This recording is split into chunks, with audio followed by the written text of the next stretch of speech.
In today's Ag Voices, we are going to hear from Republican candidate for Missouri Governor, Catherine Hanaway. I had the opportunity to chat with her recently at the 2016 Missouri Cattlemen's Convention. She is a Missouri attorney, but you guys might know her as the first and only female Speaker of the Missouri House of Representatives in 2002 to 2004. We sat down to discuss some hot-button policy issues impacting not only agriculture, but the state as a whole. So let's hear Catherine Hanaway. First of all, tell us a little bit about yourself and your background in Missouri policy. Well, I'm so glad to be with you and so glad to be here at the Cattlemen's meeting. I grew up in rural Nebraska and Iowa, very active in 4-H, showed horses growing up. Not from a farm, didn't have cattle, but from small town America, and that's really where my values were formed. I'm running for governor, and the reason I'm running is because I think the federal government and the state government are trying to put hardworking people out of business.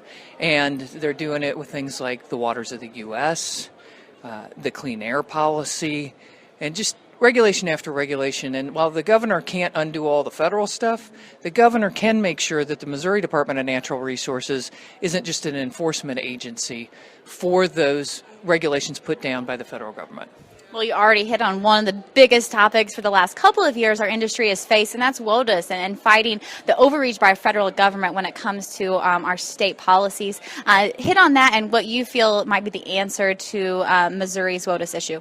Well, I'm hopeful that the courts are going to hold WOTUS to be unconstitutional, but the problem with WOTUS is that 98% of the dry land in Missouri could be covered by that regulation. So that means anytime that anybody who's an ag producer wants to do anything to their ground, put anything on their ground, they'd have to register it with the federal government. We just can't have that kind of interference. So the things the state can do is, one, file the lawsuit, which has already been done, and I'm hopeful will be successful, and certainly as governor I'll keep pushing it.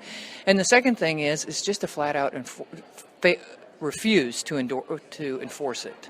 And, sometimes people say, well, we'll lose federal money. Well, I'd rather lose a little bit of federal money, but allow our producers to be productive and prosperous, because we got to feed the world. Missouri is a key part of what's going to produce the food to feed by 2050 we're going to have to feed 9.5, the number keeps going up and up, billion people. One issue we are facing in agriculture is the lack of farmers to produce the food to feed that 9 billion in the next 50 years.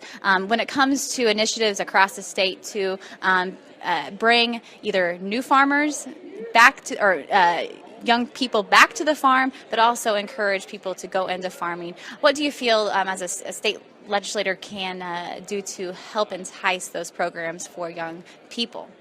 Well, so I like the measure that Senator Munzlinger has introduced that is essentially a tax credit or a tax incentive program for people who are already established farmers to either sell or assist a young farmer in investing in equipment and property.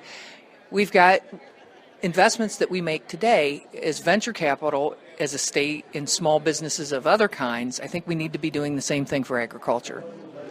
Looking into the future, as you campaign this next year, and some of those take-home messages that you want to put into the minds of your constituents and put in the minds of the farmers and ranchers across the state, and you talk about common sense and conservative issues.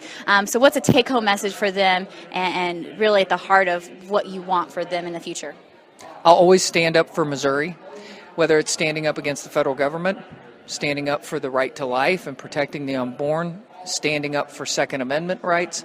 I think this is a great state with great people, but our governors have failed them.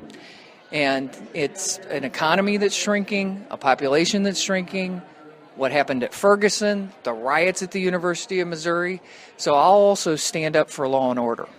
You have just heard from Republican candidate for Missouri Governor, Catherine Hanaway, talk about the importance of agriculture throughout the state and a little about her no-nonsense conservative policies. That's today's Ag Voices, and I'm Jamie Johansson.